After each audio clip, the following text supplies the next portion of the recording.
Yang kedua, saya ingin bicara tentang reforma agraria sedikit dalam perspektif. Ya. Reforma agraria itu adalah sebuah keniscayaan dalam masyarakat agraris. Ya. Negara-negara yang merdeka pada awal-awal kemerdekaan negara dunia ketiga ini, ya dulu disebut dunia ketiga, itu mereka melakukan program reforma agraria. Ada yang berhasil sekali, ada yang berhasil, ada yang kemudian menjadi disaster, kebencanaan. Yang berhasil sekali misalnya Korea, Taiwan di Asia di sini, ya kan. Kemudian Jepang setelah restorasi Meiji. Kemudian yang gagal total adalah apa yang dilakukan oleh Zimbabwe. Zimbabwe dulu namanya Rhodesia. Setelah merdeka mereka berubah namanya Zimbabwe. Sewaktu Rhodesia itu masih di bawah jajahan Inggris, Rhodesia ya. Kemudian Pak Jokowi paling komit tentang reforma agraria ini. Reforma agraria kemudian dalam konteks ini nanti kita akan terjemahkan dalam konteks Kementerian LHK dan lain-lain. Dalam konteks ini Kementerian Agraria ini reforma agraria 2. Yang pertama adalah legalisasi aset. Bagaimana rakyat yang punya tanah kita berikan basis hukumnya, kita berikan sertifikat. Ya, itu yang pertama. Yang kedua, redistribusi aset.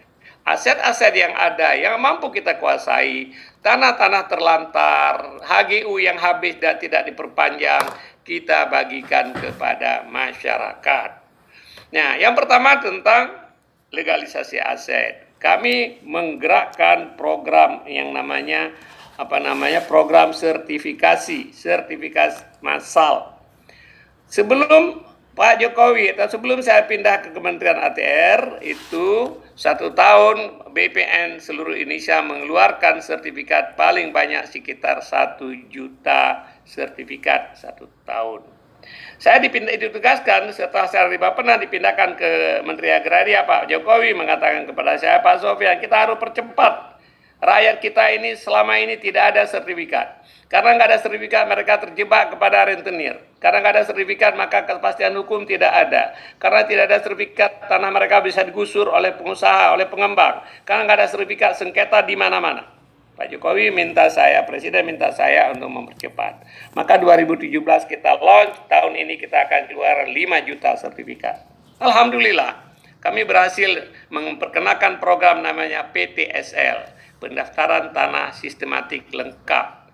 Kita mendaftarkan tujuannya seluruh tanah kita daftarkan secara sistematik dan lengkap. Idealnya desa per desa, kecamatan per kecamatan, sehingga seluruh bidang tanah di Indonesia terdaftar. 2017 kita berhasil mengeluarkan produk PTSL lebih dari 5 juta, 5,4 juta. 2018 menjadi 9,3 juta. 2019 menjadi 11, sekian juta, 11,2 juta. 2020 target kita juga paling sedikit sekitar angka yang sama. Tapi sekarang karena COVID, maka ada penyesuaian anggaran, mungkin 2020 ini angka sertifikat atau produk PTSL kita akan keluar sekitar 6 sampai dengan 7 juta. Tapi tahun depan kita akan kejar lagi. Kami punya program sekarang target tahun 2025 seluruh tanah di seluruh Indonesia terdaftar. Mudah-mudahan ini bisa tercapai. Kemudian yang kedua adalah program redistribusi tanah. Kami melakukan redistribusi tanah-tanah yang terlantar, tanah-tanah HGU yang dibiarkan, HGU yang tidak diperpanjang, kami ambil dan kita redistribusi kepada masyarakat. Seperti saya sebutkan tadi, BPN nggak ada tanah, nggak miliki tanah. Yang punya ada kemampuan regulasi. Jadi kalau tanah itu kemudian kita tidak punya, kita tidak bisa redis, gitu loh. Begitu kemudian tanah misalnya tanah yang HGU yang kita